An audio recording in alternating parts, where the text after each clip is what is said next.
Hi everybody, welcome to J&S Farms. Today I'm making my spaghetti sauce and I thought I would take you along for the process. You'll have to excuse the whiny baby in the background, I'm sorry. This sauce it's actually kind of a veggie sauce really. I use several different things in it. And when it's done, I usually use it for spaghettis and lasagnas, anything Italian usually that I cook. So it's kind of an all-purpose sauce, I guess. This recipe usually makes me about 7 quarts to put into the canner. And I use 8 cups of zucchini and 4 cups of carrots. And then I use Italian seasoning. It can be any brand. I just prefer the McCormick. And parsley flakes. Now those, I kind of do it to taste. I add them and then I, kind of gradually add them as I go. But normally I'll start out with a cup of Italian seasoning and a half a cup of parsley. And then I'll just kind of taste the sauce as it cooks and develops and add a little if I need it. And it's one of those things where you just add it to however you like your sauce to taste. And then I got 2 things of garlic. I gotta get those peeled and chunked up. And then I have 3 large onions. And this time I'm using some Amish tomatoes. They're local Amish, and I had to buy them this year because our garden is not doing so well this year because of all the rain. It's been crazy. It's rained almost every day this entire summer. It's ridiculous. And outside right now, our heat index is 110. So our garden is suffering. I mean, we're getting some fresh produce. It's enough to eat for us, but it's really not a lot for extra. So this year I had to buy my tomatoes, and I did buy the carrots. They were on sale too, so I bought those. The zucchini is from our garden. That's one thing that is flourishing, is our zucchini. So I've been rather creative on how to use my zucchini this year. Anyway, that's the stuff that I use in my sauce. And I will be back with you once I got these onions chopped up and ready to go. And I'll show you how I guess most of you probably already know how to blanch a tomato, but I'm going to take you through that process too. So I will be back with you here in a few minutes. Okay, so I thought I'd show you quickly how I peel my garlic. I've got the cloves all broke up here. And I just use a mason jar, and this works really well. It doesn't get all of them, but it gets most of them, and it takes a lot of the hassle out of having to peel them individually. So you'll just put them in the mason jar. I have to set you down here. See if I can get it here. Alright. And you get your lid on, and you're just going to shake violently for as long as you think it needs. And I'll show you what it looks like here in just a second.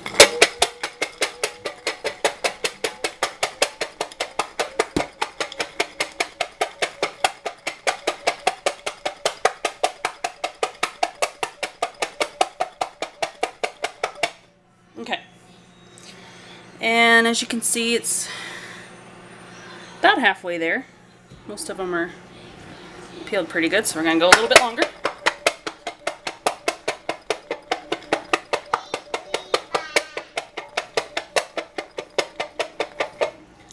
Okay, I think we got it pretty good here. Let's dump it out.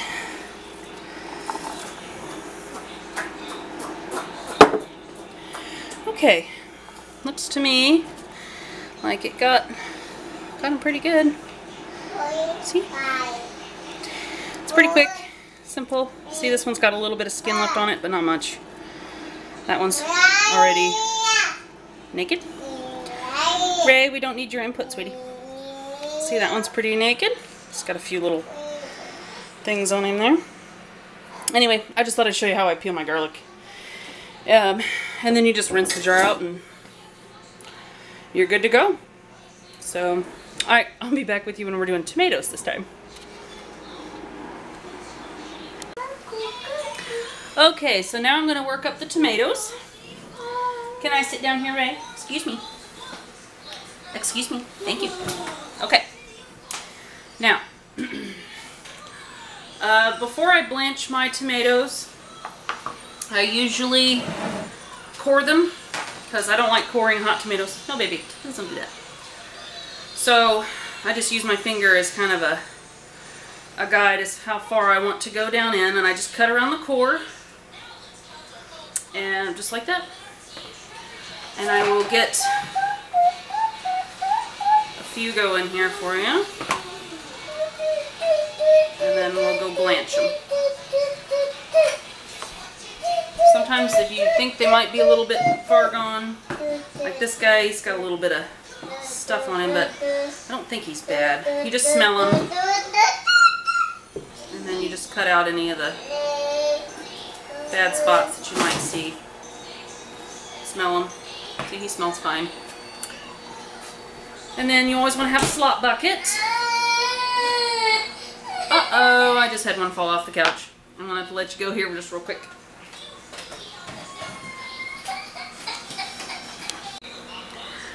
Okay, I'm back. We're all good now. She fell off the couch and bonked her noggin. Anyway, I don't remember where I was, but we are going to get the cores out. It just helps with the peeling process, in my opinion, but you certainly don't have to do it this way. You can blanch them and then peel them. See, that guy's bad. He's soft in the middle, and he's just a slop bucket tomato. Sometimes you get some like that.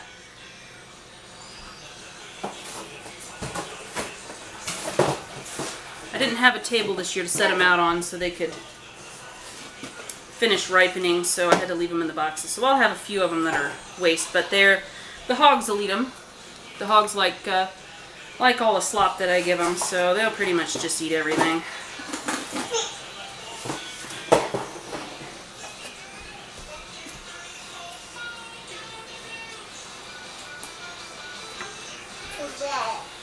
Pretty good here. These are nice little tomatoes. This whole box, it's a 20-pound box. The whole box costs $3 at the Amish. They have an auction here. It's about a 45-minute drive from my house. But when I go there, if something's not doing well in my garden, I go up and get some produce from them. It's a really nice auction that they have. And if you have Amish in your local area, you might check into it. So, see, that guy's a little squishy over here, so I'm going to need to smell him. Make sure he doesn't have a bad spot. Okay, he smells okay, he just might be a little overripe in that one area.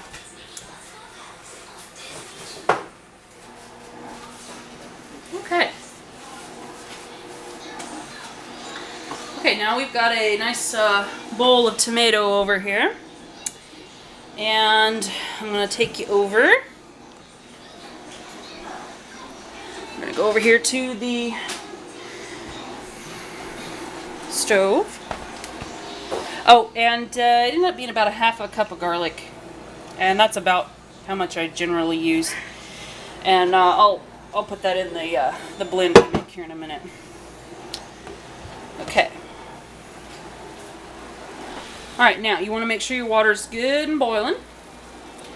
And where did I put my tongs? Okay, I'm going to have to set you down here real quick. I gotta go get my tongs.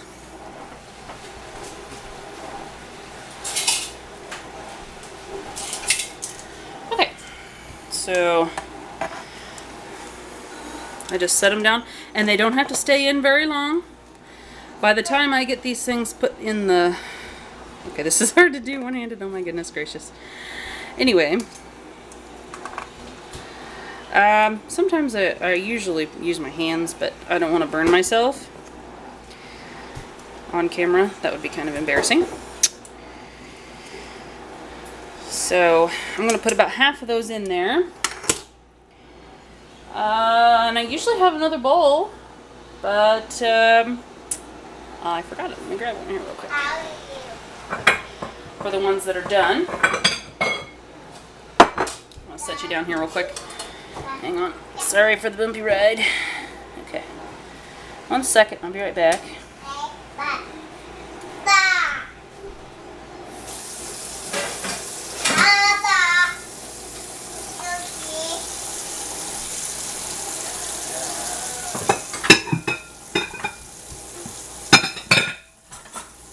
Okay. Now, for those of you who blanch tomatoes, this is probably, you know, self-explanatory, but you want to wait till they start cracking on the edges. See that guy? Let's see. He's cracked. See his skin? It's cracked, so he's ready for this bowl. You just kind of check him. See that guy? He's ready.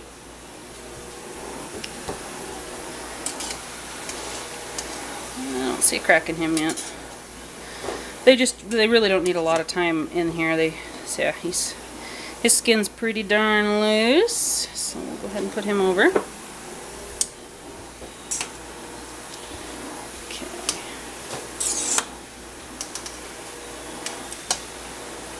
It's not quite ready yet. Once their skin loosens too, they don't necessarily have to have a crack, but you want their skin to be good and loose. These guys aren't quite ready yet. Okay, here's one that's got a crack in it. Take him over. Oh my. Huh. Alright, I'm going to have to get that spot off the lens because that's going to drive me crazy. I will show you where I put them after I get them all blanched. Okay, so now they're blanched. We grab our bowl, head over to the sink, and this is cold water. I just plop them in there and let them set for a few minutes and cool down so that they don't burn my fingers. And there's Miss Ray, the whiny baby. She's... anyway.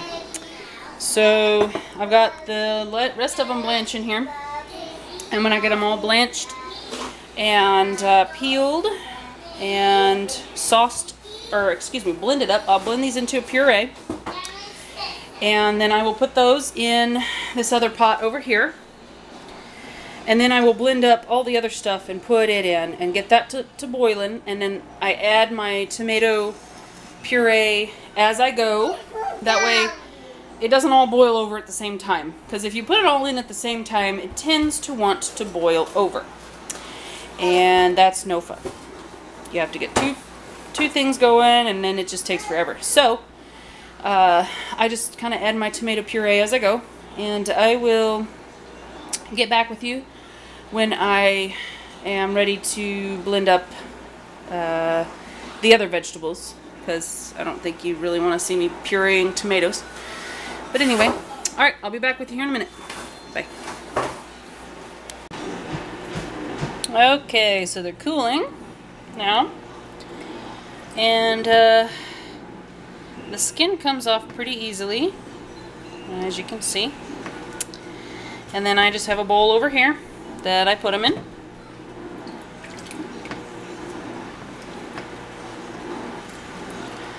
Doesn't take much. I kind of overblanched these. I got distracted. One of the kids was whining, so these guys got a little overblanched, but it's not going to hurt them any because you're just grinding them up anyway. So anyway, it happens. My goodness, the little one is so whiny tonight.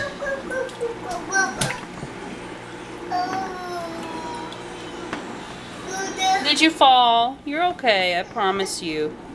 Uh-oh, I acknowledged her. Ah, oh boy. Anyway, these are pretty easy. They peel really nicely. That guy had a big bottom in him. Here, let's get that out.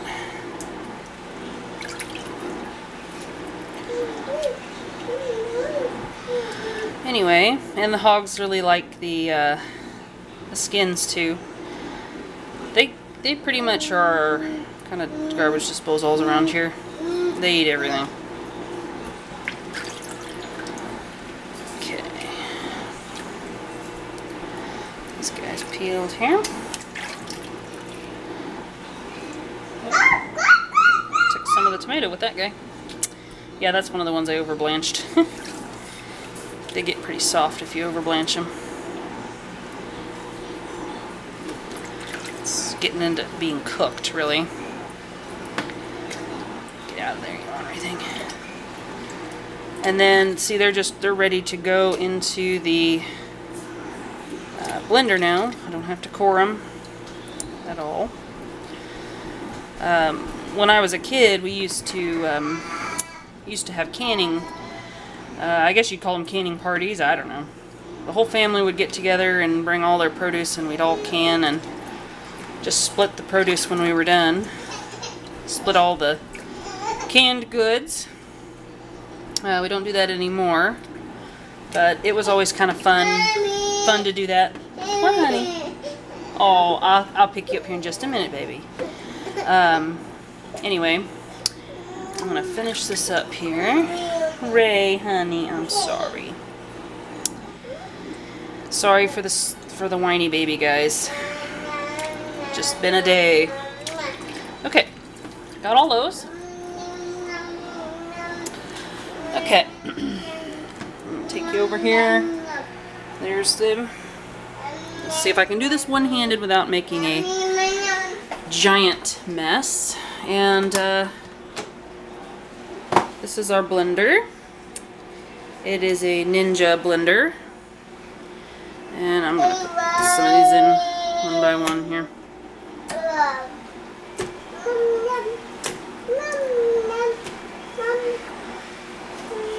Okay, let's see if I make a mess here. Yay! I didn't make a mess. Okay.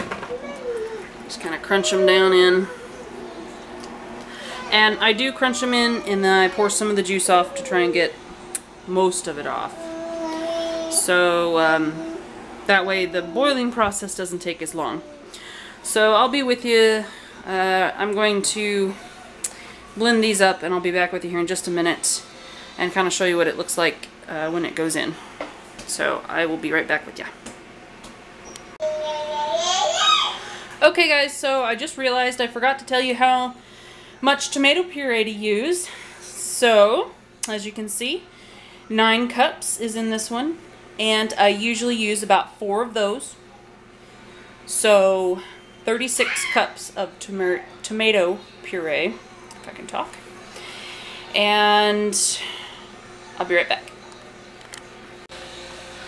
Okay, so we're starting to boil now, and as you can see, it foams up quite a bit. I did end up having to use another pan. That's okay. It's smaller, so this one's going to boil down quite a bit quicker. And I just added the last batch of juice to this one, so they do foam up quite a bit. And then this will reduce, and then I'll put them together and then finish reducing them until I get the consistency that I want for my sauce. So this is about halfway done, and they'll reduce quite a bit more. And when I add them together, we'll probably have just about this whole thing full is what we should have. So I'll be back with you whenever we are ready to put it in a jar. Okay, so it's nice and thick the way I like it. You can see it's got a really nice consistency.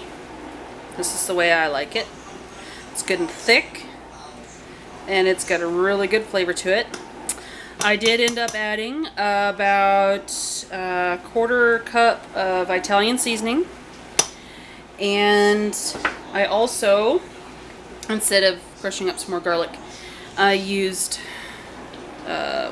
come back here, garlic salt, Lawry's garlic salt, and I added probably a 1/4 cup of that to it, and then salt and pepper to taste. I forgot to tell you that, salt and pepper to taste. However you like it. We like ours with a little bit more pepper than most people probably like it. But as you can see, it's a really nice consistency. It's turned out really beautiful.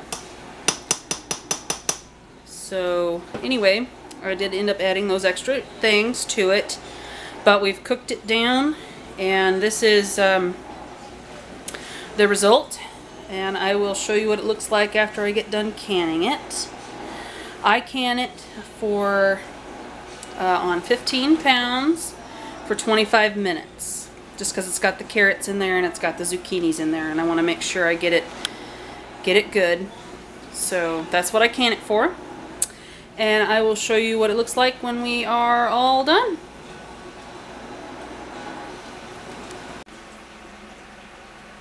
Okay, so these are obviously not the ones that I did today, but they're going to look the same as the ones I just did. So as you can see, they turn out a really nice color, and it's got a really good consistency, nice and thick. And I use Tatler lids on mine.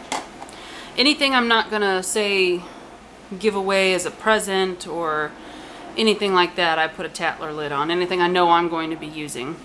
I really enjoy them. This is my first year using them. They're really nice.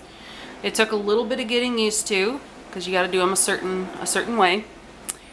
But anyway, this is the end product, and I will have about 7 more quarts to add to this. And then I've got a few more to work up, so I'll hopefully, cross my fingers, we'll have 7 more to add to that, you know, in a couple of days.